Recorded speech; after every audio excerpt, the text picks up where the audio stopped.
పేరు Sandhya. Welcome back to my channel Sandhya middle class house wife. అందరూ ఎలా ఉన్నారండి? అందరూ బాగుండాలని కోరుకుంటున్నాను. అందరికంటే కొంచెం ఎక్కువ బాగుండాలని కోరుకుంటున్నాను. ఈరోజైతే ఆంధ్ర స్పెషల్ పీతల పులుసునైతే తయారు చేసుకుందామండి. అమ్మ చేసిన పీతల పులుసు చాలా టేస్టీగా ఉంటుందండి. మీరు కూడా ఒకసారి ట్రై చేసేయండి. ముందుగా పీతల్ని ఈ విధంగా శుభ్రంగా క్లీన్ చేసుకుని ప్లేట్లో పెట్టుకోవాలండి.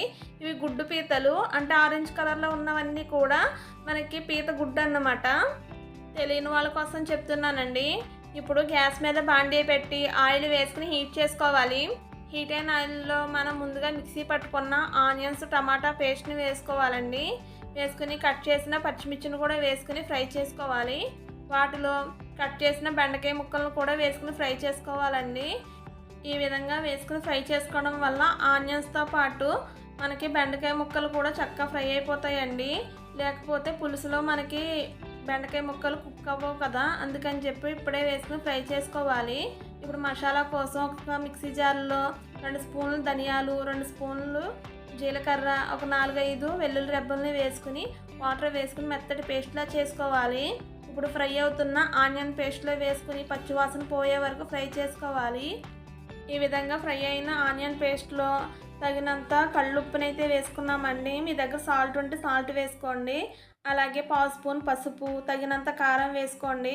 మీరు తినే కారాన్ని బట్టి ఇక్కడ అడ్జస్ట్ చేసుకోవాలి. వేసుకుని ఒకసారి అయితే కలుపుకోవాలండి. వీటిలో ముందుగా శుభ్రం చేసి పెట్టుకున్న పీతలను అయితే వేసుకోవాలండి.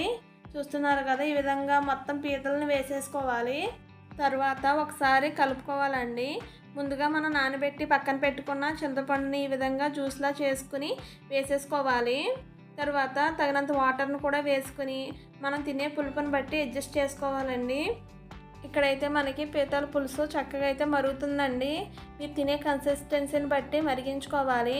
ఈ పాయింట్లో మీకు ఏదైనా కారం కానీ ఉప్పు కానీ పడితే వేసుకోండి. ఇక్కడ మనం పచ్చి మసాలా ముద్దను యూజ్ చేసాం కాబట్టి గరం మసాలాని ఏం వేయలేదు కాబట్టి మనకి కారాలు అన్నీ కూడా సరిపోయాయండి. మీకు గనక గరం మసాలా ఏమైనా సరిపోతే మసాలా పౌడర్ని అయితే వేసుకొని చక్కగా దగ్గర పడే వరకు మరిగించుకోండి. అంతే, టేస్టీ ఆంధ్ర స్టైల్ పీతల పులుసు అయితే రెడీ అయిపోతుందండి. చూసారా ఎంత చక్కగా ఉందో? మీకు గనక ఈ వీడియో నచ్చితే please comment, like, share, subscribe. Thank you for watching. Bye. ఒక లైక్ చేసేయండి.